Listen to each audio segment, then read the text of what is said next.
Mesdames et messieurs de votre chaîne Tolobela Congo TV. Tolobela Congo TV, c'est votre chaîne de l'information, c'est votre chaîne de passation, c'est votre chaîne où il y a information na basorti nyoso. Vraiment na cadre d'information, et puis ça va bien dans la chaîne moko kaka weza international. Tolobela Congo, Tolobela Congo pesa kama makambo awa tozana. Baya di peuple ni to ko sakati sika oyo. Un message à président de la République, son excellence Fachi Beton. Voilà, tout le monde, les militaires, les UDPS, comment bazo yemba, bazo nimbe, après entrer à président de la République, Félix Antoine Tshisekedi, Fachi Beton, donc vraiment bazo.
Animation mondiale yangoyo on arrivé à chef de l'état Félix Antoine Tshisekedi Tshilombo alobi tolobela Congo ezolakisa ezomonisa bino koma lolenge nini ambiance ezoleka awa na sali ya congrès ya palais du peuple kaka ndenge na bino tozomona tozovivre awa kaka.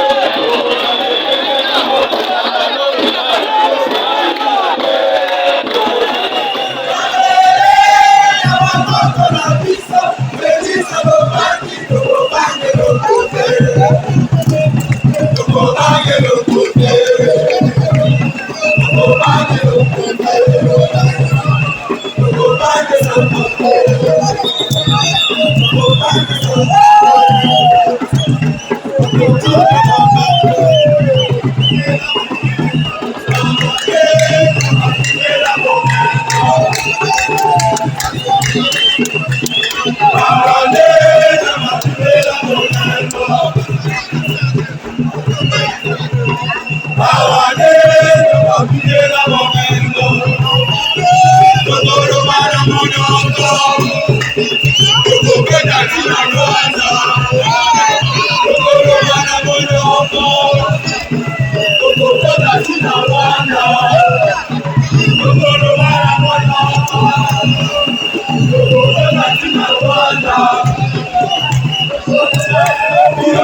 de la Constitution, je rendais compte il y a un an au peuple souverain à travers l'auguste assemblée de ses élus réunis dans ce congrès des moments clés qui ont ponctué la marche de la nation au cours de l'année 2021 dans un contexte sécuritaire particulier marqué par la proclamation de l'état de siège dans les provinces du Nord et de l'Ouest.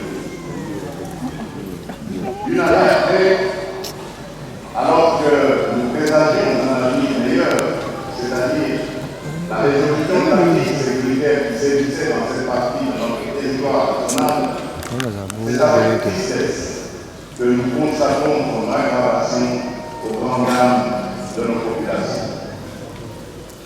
Cette fois, alors que je me fais l'agréable devoir de nous soumettre à nouveau à cet exercice constitutionnel de situer la nation sur les événements qui ont jalonné l'année civile qui s'achève tout en traçant le chemin à venir, notre pays fait l'objet d'une agression lâche par le Rwanda, tout couvert de mouvements terroristes.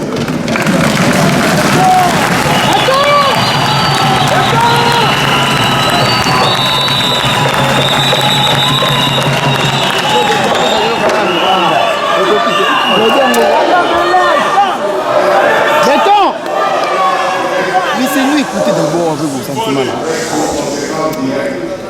Un drame humanitaire qui expose des millions de nos compatriotes à une situation d'errance et de précarité. C'est donc dans ce contexte particulier exigeant de nous responsabilité, solidarité et cohésion que je rends un hommage appuyé à toutes celles et ceux de nos compatriotes qui nous ont quittés au cours de cette année. Il s'agit notamment de certains hommes, femmes et enfants lâchement assassinés à Kichiché, dans le nord Kivu, par les terroristes du M23 avec la complicité du Rwanda et d'autres compatriotes qui ont défendu et servi la patrie jusqu'au sacrifice suprême. En leur mémoire, je vous prie de bien vouloir vous lever afin d'observer ensemble que les engagements contenus dans le programme d'action du gouvernement 2021-2023, dont l'objectif ultime est de concourir à l'avènement d'un État fort, prospère et solidaire, autour des axes prioritaires déclinés, entre autres, la restauration de la paix et de la sécurité, le renforcement de l'autorité de l'État, la relance de l'économie nationale, l'assainissement de la gestion des finances publiques, la lutte contre la corruption sous toutes ses formes, la protection de l'environnement, l'amélioration qualitative des conditions de vie des populations, la couverture santé universelle, la mise en œuvre de la gratuité de l'enseignement de base, l'autonomisation de la femme, ainsi que la promotion de l'entrepreneuriat des jeunes.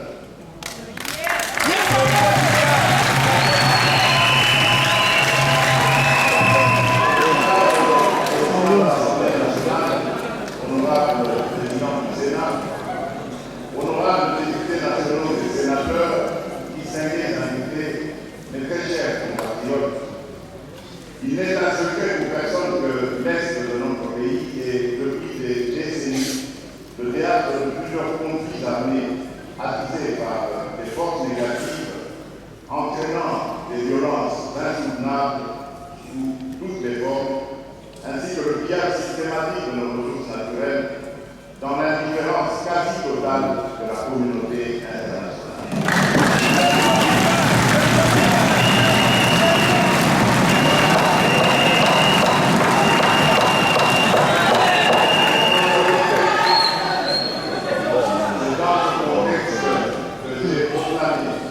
Le 3 mai 2021, l'état de siège dans les deux provinces du Nord Kivu et de l'Ituri, afin de vaincre définitivement cet état de fait qui met à mal nos efforts de développement.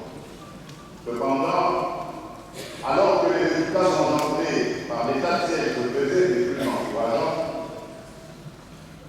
l'année 2022 a été le témoin de la résurgence des vérités expansionnistes du Rwanda sous couvert du 2023.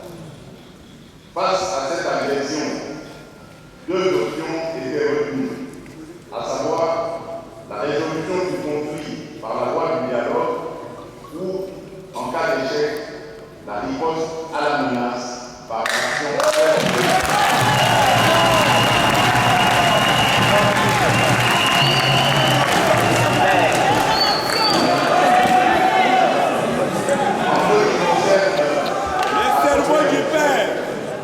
un effort considérable avait été fourni sous l'impulsion des chefs d'État des pays membres de la communauté d'Afrique de l'Est dans le cadre du sommet organisé à Nairobi le 20 juin 2022.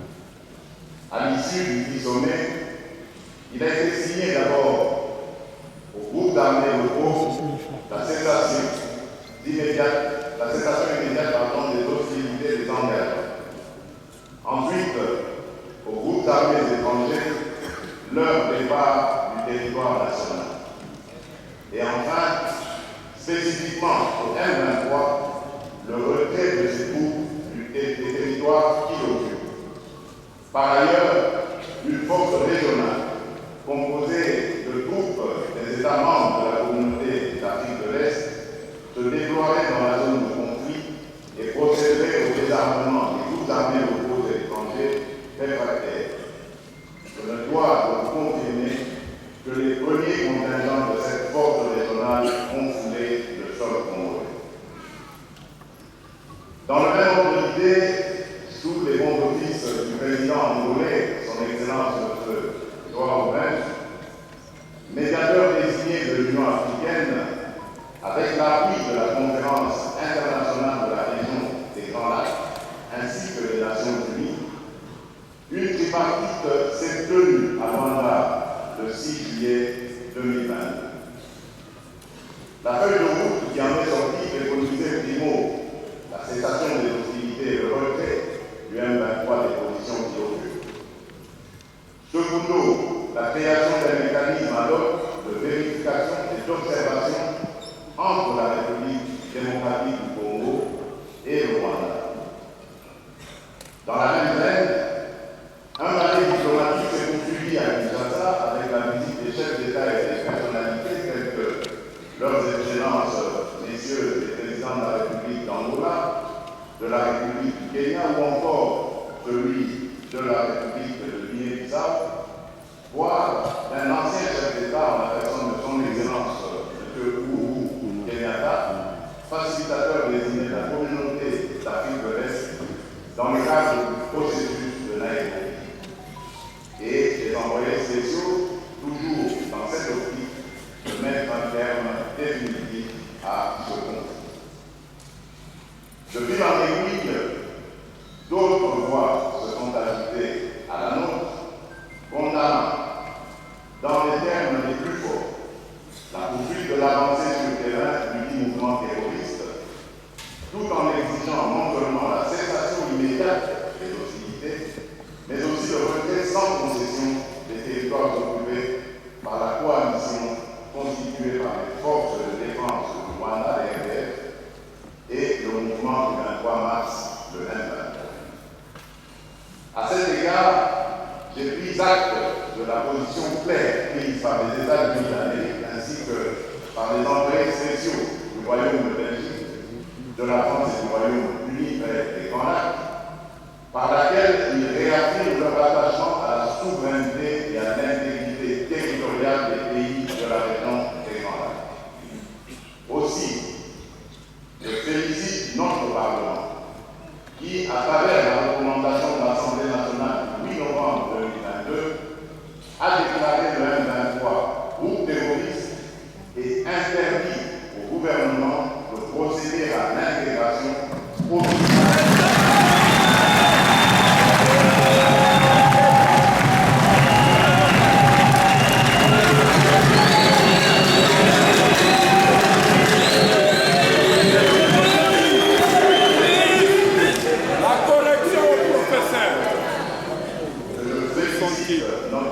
Parlement qui, à travers la recommandation de l'Assemblée nationale du 8 novembre 2022, a déclaré le M23 comme groupe terroriste et a interdit au gouvernement de procéder à l'intégration, au mixage et au passage au sein des forces armées.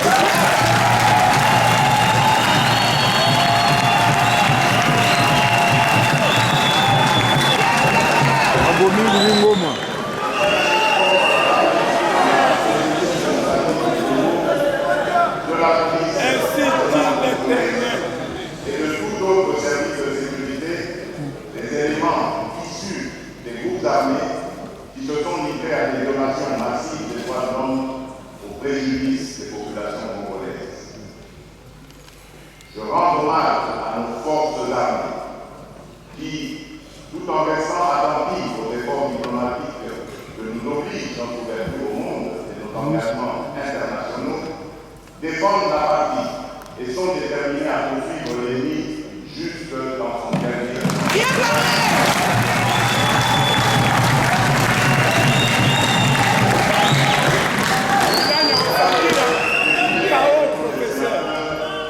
Chers compatriotes, face à la persistance des menaces de la paix et la sécurité dans notre pays, j'ai, lors de mon adresse télévisée de novembre dernier à la Nation, galvanisé nos troupes et fait appel à la vigilance de notre population, particulièrement de notre jeunesse, en incitant à se faire enrôler massivement au sein de nos forces de défense et de sécurité.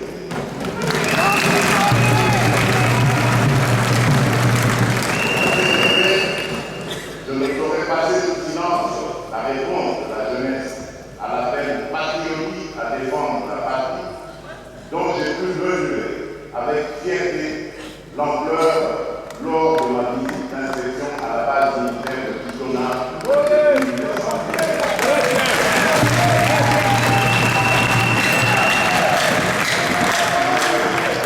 Je salue aussi les initiatives du monde universitaire visant à accompagner de manière structurée l'engagement patriotique de la jeunesse estudiantine à la défense de la patrie. Ils sont là. Ils sont là.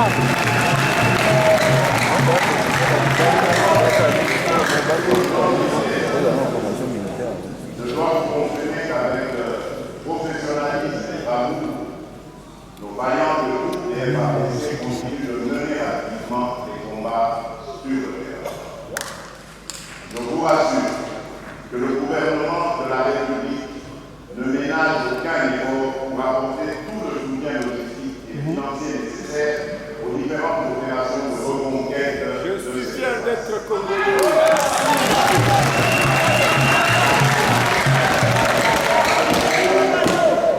La loi de programmation militaire promulguée cette année contribuera à la montée en puissance de nos forces armées.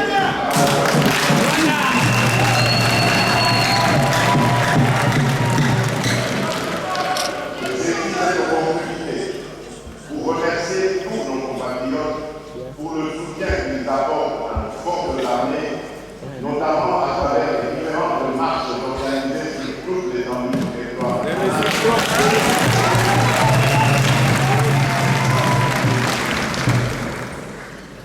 Comme je l'ai toujours affirmé, je reste profondément convaincu de la préoccupation de tous les Congolais, en dépit de nos petites divergences d'approche politique, idéologique, religieuse, tribale et autres, demeure avant tout la préservation de l'intégrité de la nation.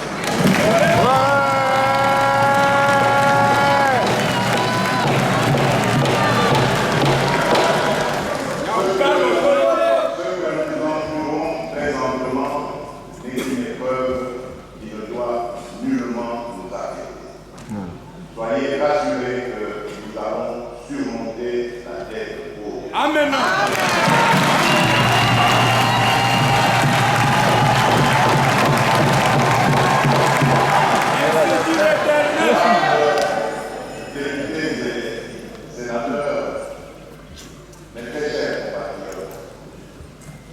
Pour rappel, la proclamation de l'état de siège avait pour but d'endiguer ces menaces graves et de sécuriser les populations et leurs biens.